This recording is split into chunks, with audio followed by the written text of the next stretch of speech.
Assalamualaikum warahmatullahi wabarakatuh. Selamat datang di tutorial PAI 2. Di pertemuan pertama ini, kita akan belajar mengenai toharoh. Yaitu yang pertama ada pengertian toharoh, dan yang kedua ada macam-macam air. Yang pertama pengertian toharoh, secara bahasa, toharoh berarti bersuci atau bersih. Sedangkan secara istilah, toharoh adalah bersuci dari hadas, baik hadas besar maupun hadas kecil, serta bersuci dari najis yang meliputi badan, pakaian, tempat, dan benda-benda yang lain. Mengingat pentingnya bersuci dalam kehidupan sehari-hari, maka bersuci tidak hanya dilakukan ketika akan melaksanakan sholat saja, tetapi setiap waktu dan keadaan bagaimana saja harus suci dan bersih. Sebagaimana firman Allah Subhanahu wa Ta'ala yang berbunyi, "Wa thiyabaka fatahhir warrujza fahjur", yang artinya, dan bersihkanlah pakaianmu dan tinggalkanlah segala perbuatan yang keji. Quran Surat Al-Mudaththir ayat 4-5. Firman Allah yang lain berbunyi, "Innallaha yuhibbut tawwabina wa yuhibbul mutatahhirin", yang artinya, sungguh Allah menyukai orang yang tobat dan menyukai orang yang menyucikan diri. Quran Surat Al-Baqarah ayat 222. Kemudian yang kedua ada macam-macam air. Dilihat dari segi hukumnya, air dibagi menjadi 4 macam.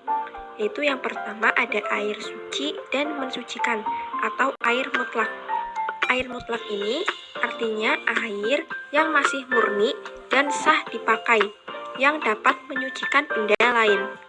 Nah, air mutlak ini terdiri dari 7 macam.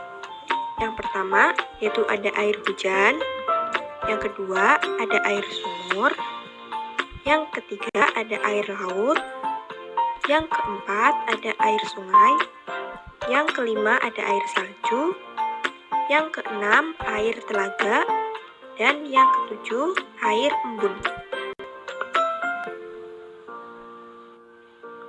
Kemudian yang kedua ada air suci mensucikan, tapi makruh digunakan, yaitu air musyammas atau air yang dipanaskan dengan sinar matahari di tempat logam yang bukan emas atau perak.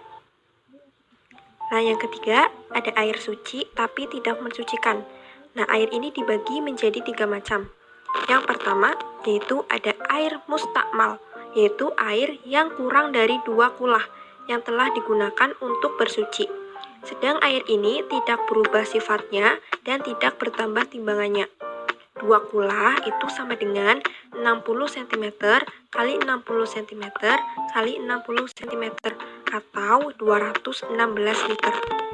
Kemudian yang kedua, ada air yang telah berubah sifatnya karena telah bercampur dengan benda yang suci, seperti air teh, kopi, dan sebagainya. Kemudian yang ketiga, ada air yang keluar dari pohon-pohonan atau buah-buahan. Contohnya seperti air kelapa.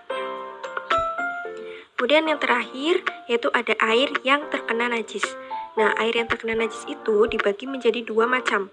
Yang pertama, yaitu air yang telah berubah salah satu sifatnya karena najis. Air ini tidak boleh digunakan untuk bersuci, baik airnya sedikit ataupun banyak. Kemudian yang kedua, air terkena najis, tetapi tidak berubah salah satu sifatnya. Air ini ada 2 kriteria. Kalau airnya sedikit atau kurang dari 2 kulah, maka airnya tidak boleh dipakai untuk bersuci. Namun, apabila airnya lebih dari 2 kulah, dapat digunakan untuk bersuci. Itulah materi di pertemuan pertama. Jika masih ada yang bingung, bisa ditanyakan melalui grup WhatsApp. Dan untuk tugasnya yaitu merangkum materi yang ada di video ini dan hasil rangkuman dikirim di WhatsApp. Terima kasih. Wassalamualaikum warahmatullahi wabarakatuh.